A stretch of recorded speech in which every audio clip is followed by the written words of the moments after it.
আপনারা অনেকেই বলতেছেন যে আপনাদের কবুতর ডিম দিচ্ছে না। একদম সকল কবুতরই ডিম দেওয়া বন্ধ করে দিয়েছে অলমোস্ট। সো আমার কবুতর আসলে ডিম দেওয়া বন্ধ করে দিয়েছে। আমি কারণটা বলতেছি আপনাদেরকে, কেন কবুতর ডিম দেওয়া বন্ধ করে দেয়। এখন হচ্ছে বর্ষার সিজন। বর্ষার সিজনে কবুতর তাদের পালকগুলা পাল্টায়। তাদের যেগুলা পশম আছে ওগুলা সব পাল্টিয়ে ফেলে সকল কবুতর, একদম ন্যাচারালি এই সিজনে পাল্টায় তারা। তো সেই কারণে কবুতর আসলে ডিমটা বন্ধ করে দেয়।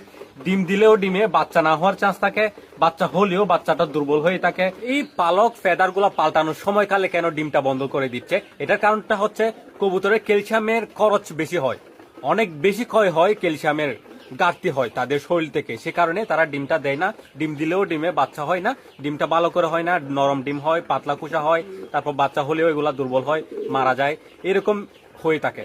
তো সে কারণে ডিম দিচ্ছে না। আসলে সকল কবুতর একসাথে ডিম বন্ধ করে দেওয়ার কারণ হচ্ছে এটা।